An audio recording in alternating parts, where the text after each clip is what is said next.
रामकृष्ण हरी मंडळी, तुम्हा सर्वांचं स्वागत आहे आपल्या यूट्यूब चॅनल अभंग व्लॉग मध्ये। आज आहे होळी। सर्वप्रथम सगळ्यांना होळीच्या खूप खूप शुभेच्छा।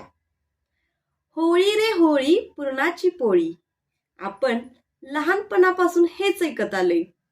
होळीला लाकडे जाळायची, गोवऱ्या जाळायच्या, नारळ अर्पण करायचा, आरडाओरडा करायचा, पण हे इतकंच आहे का? 17व्या शतकात जगद्गुरु संत तुकाराम महाराजांनी देहूमध्ये इंद्रायणी काठी बसून होळी या सणाला एका उच्च पदावर, उच्च स्तरावर नेले आहे। ते म्हणतात की होळीला फक्त लाकडे गोवऱ्या जाळायच्या का? नाही, होळीला विचार जाळायचे। आज आपण तुकाराम महाराजांचा हा असाच अभंग पाहणार आहोत, जो आजही आपल्यातील डिप्रेशन, आपला ताणतणाव आणि दुःख कमी करण्याची ताकद ठेवतो। चला तर मग आपण या अभंगाला सुरुवात करूयात। दैन्य दुःख आम्हा न येती जवळी, दैन्य दुःख आम्हा न येती जवळी, दहन हे होळी, दहन हे होळी, होती दोष सर्व सुखे येती माने लोटांगणी, सर्व सुखे येती माने लोटांगणी।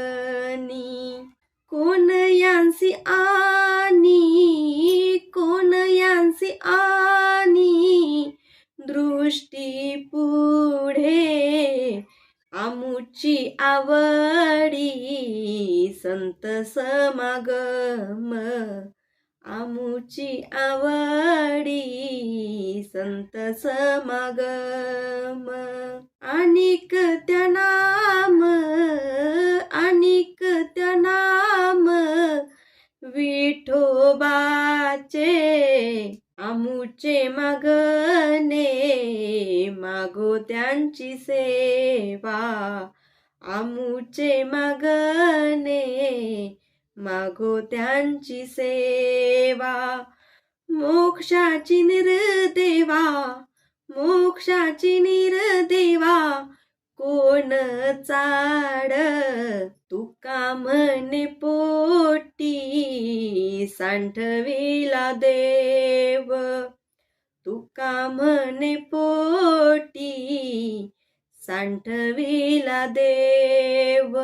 न्यून तो भाव, न्यून तो भाव, कोण आम्हा। तर हा होता आजचा अभंग। तुम्हाला मी अभंगाला लावलेली चाल कशी वाटली हे कमेंट करून नक्की सांगा। आता आपण या अभंगाचा थोडक्यात अर्थ पाहणार आहोत। जगद्गुरु संत तुकाराम महाराज आपल्याला म्हणतात की जर तुम्हाला आयुष्यातून दैन्य, दारिद्र्य, दुःख कायमचे दूर करायचे असेल तर तुम्हाला एक होळी पेटवावी लागेल। पण ही होळी अंगणात बाहेर पेटवायची नाही, तर ती आपल्या अंतरात पेटवायची आहे। तर होळी कशाची? तर होळी आपल्यातील दोषांची। काम, क्रोध, लोभ, मोह, मद, मत्सर हे 6 विकार हे आपल्या प्रगतीचे खरे शत्रू आहेत आणि होळीमध्ये ह्या 6 विकारांना जाळून टाकायचं। जोपर्यंत आपण हे दोष जाळत नाही तोपर्यंत आपल्या आयुष्यात सुखाचा उजेड पडणार नाही। एकदा का तुम्ही स्वतःला शुद्ध केले तर जगातील सर्व सुखे तुमच्याकडे आकर्षित होतील। त्याच्यामुळे तुम्हाला सुखाच्या मागे पळण्याची गरज पडणार नाही। आजकालच्या धावपळीच्या जगात आपण डिप्रेशन, ईर्ष्या आणि स्पर्धेमध्ये जगतोय। दुसऱ्यांचे सुख पाहून आपल्याला वाईट वाटते।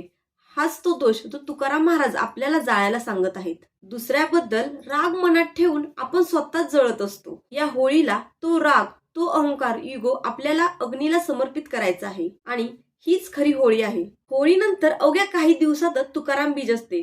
तुकाराम महाराजांनी लोकांच्या कल्याणासाठी शब्दांच्या रत्नांची उधळण केलेली आहे।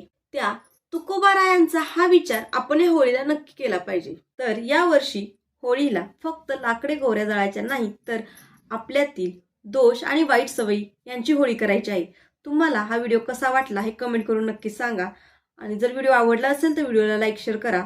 जर हा व्हिडिओ तुम्ही यूट्यूबवर पाहत असाल तर चॅनलला सबस्क्राईब करून घ्या आणि जर फेसबुकवर पाहत असाल तर आपल्या पेजला फॉलो करा। व्हिडिओ पूर्ण पाहिल्याबद्दल धन्यवाद.